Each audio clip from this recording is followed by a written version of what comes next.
Boqonnaa jireenyaa nagaa racaalu barruu keerraan fudhee si malee kan biraan ilaalu.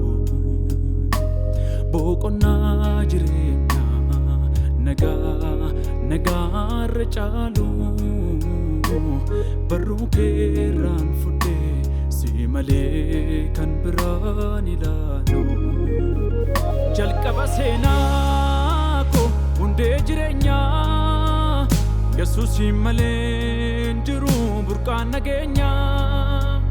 Yoomuu raafamuu lakki ammatti jirtu fuulli kee gahaadha naaf hin jijjiiramtu. Jalqaba seenaa koo hundee jireenyaa Yesuusin malee jiru burqaan nageenyaa.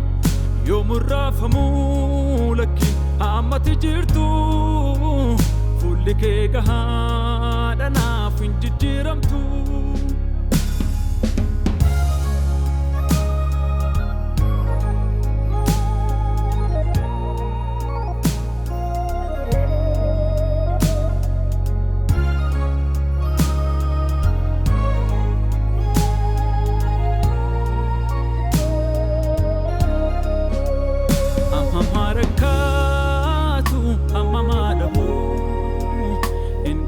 Garuu qabaa namni si qabu akkatti jira shifteeyyuu eenyumaan gadhu. Hamma rakkaatu hamma dhabu hin qabu garuu qabaa namni si qabu akkatti jira shifteeyyuu eenyumaan gadhu. Boqonnaa jireenyaa nagaa racaalu barruu keerraan fudhee si malee kan biraan ilaalu. Boqonnaa jireenyaa nagaa racaalu barruu keerraan fudhee si malee kan biraan ilaalu. Jalqaba seenaa koo hundee jireenyaa Yesuusin malee jiru burqaan nageenyaa. Yoomuu raafamuu lakki ammatti jirtu fuulli kee gahaadha naaf hin jijjiiramtu. Jalqaba seenaa koo hundee jireenyaa Yesuusin malee jiru burqaan nageenyaa.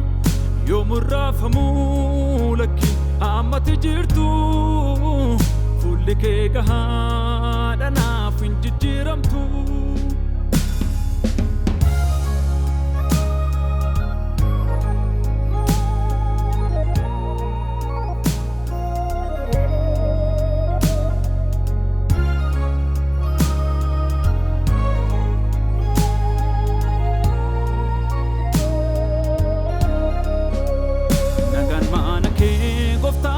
Kam namatti tola kan biyya lafaarra caalaas nama boqochiisa.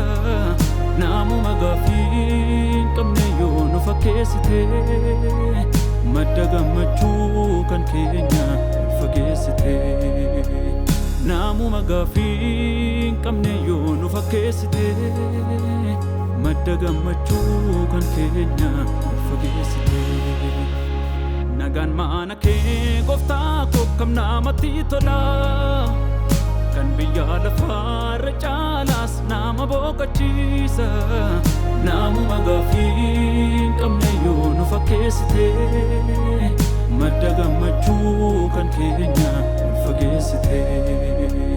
Namuma gaaffii qabne yoo nu fakkeessite madda gammachuu kan keenya nu fageessite.